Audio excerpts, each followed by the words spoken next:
Yo, what is up, guys? Mokel coming at you live here, and I want to start a new series that is about me, just so you guys can get a little taste of who I am and stuff about me. So, in this video, I'm going to name my top 5 most favorite games of all time.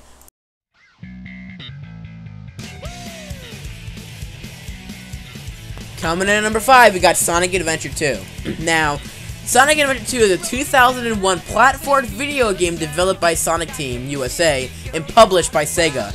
The sequel to Sonic Adventure. It was the final Sonic the Hedgehog game for the Dreamcast after Sega discontinued the console. Sonic Adventure 2 was only for the GameCube and Dreamcast. Sonic Adventure 2 ran at about 60 FPS at 720p, which made a very smooth gameplay.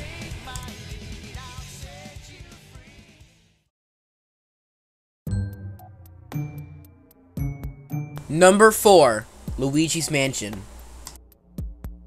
Now, coming in at number 4, in Luigi's Mansion, the main story is played out over 4 stages, with players able to also access a training room and a gallery at the laboratory of Professor Egad between stages. In each stage, players control Luigi as he explores the mansion's rooms and hunts down the ghosts that lay within him, acquiring keys to get through locked doors and eventually dealing with a boss ghost hidden at the end of the stage, with more rooms becoming accessible as each stage is completed.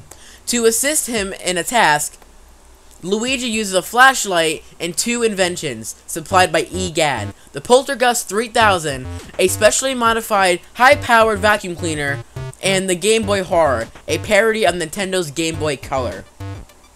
In order to capture ghosts, Luigi must first use his flashlight to light up the ghost and stun it, revealing their heart.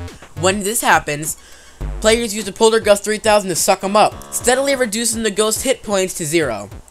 The more hit points, the more time it takes for a ghost to be captured, giving them a chance to break free while leaving Luigi more exposed to being harmed. If his HP is reduced to 0 from being hurt by the ghost, the game is over. Once the ghost's HP is reduced to 0, they are captured. Some ghosts cannot be captured easily until Luigi locates 3 special medallions, each granting the Poltergust with the ability to suck up certain elements from the rooms and use them to capture special ghosts lying within the mansion. In addition to capturing the regular ghosts in the mansion, Luigi must also draw out special portrait ghosts from some rooms, each requiring a condition be met to make them available for capture. Once all the ghosts in a room are captured, it brightens up. The music also changes, being pleasantly whistled by Luigi.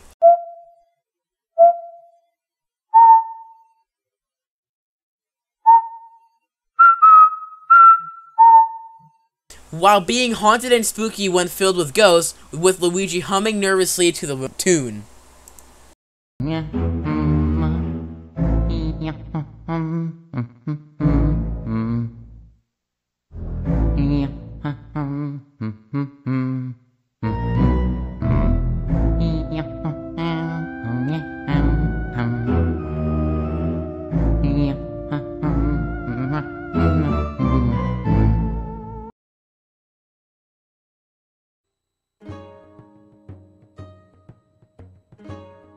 And coming in at number 3, The Legend of Zelda: Wind Waker.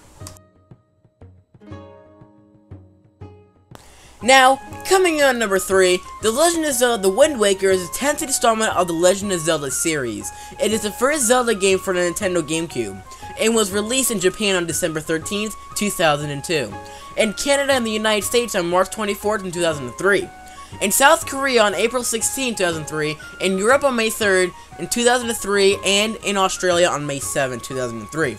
The Wind Waker is notable for being the first game in the series to employ cel shading, a lighting and texturing technique that results in the game having a cartoon-like appearance. It also differentiates itself from other games with its massive overworld, the Great Sea, which may be the largest overworld of any Zelda game, which must be explored using a boat. The King of Red Lions.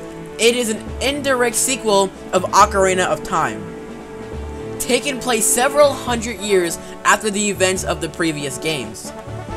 Although the seafaring gameplay and cartoon-like graphics were a point of critique for some, The Wind Waker was in the end of the 4th best-selling GameCube game of all time. However, it should be noted that pre-orders of the game were significantly boosted by the inclusion of pre-order bonus discs, which features Ocarina of Time and Master Quest. Master Quest is an altered port of the original Ocarina game, which partially redesigned more difficult dungeons.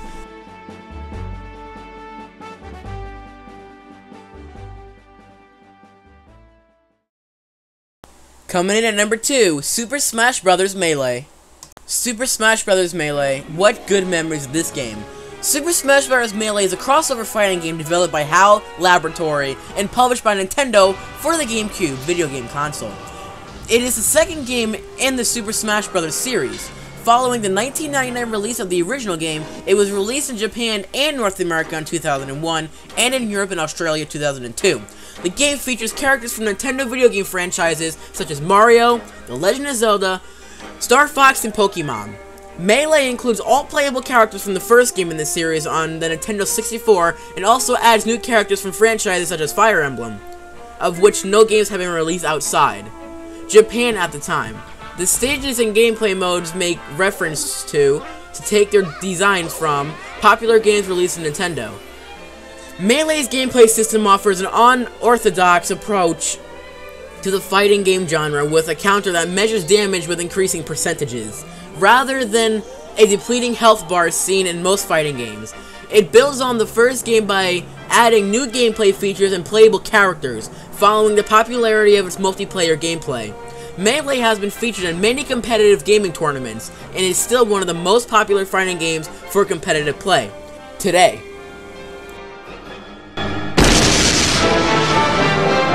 Super Smash Brothers Melee!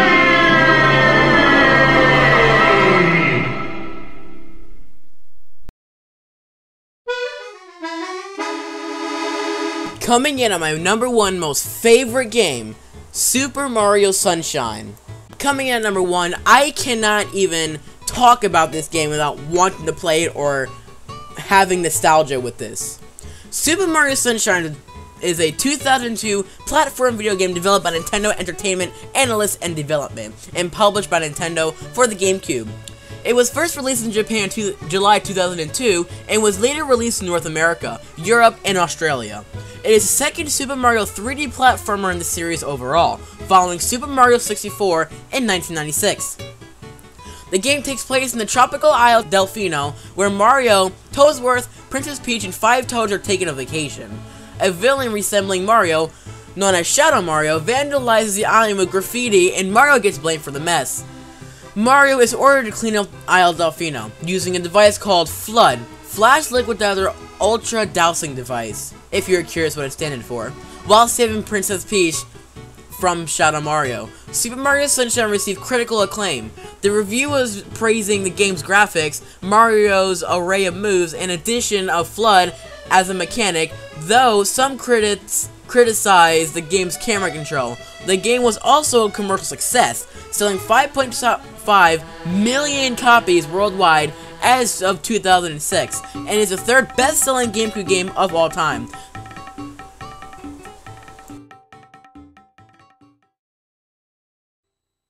Thank you guys so much for watching. Sorry if I stuttered a lot.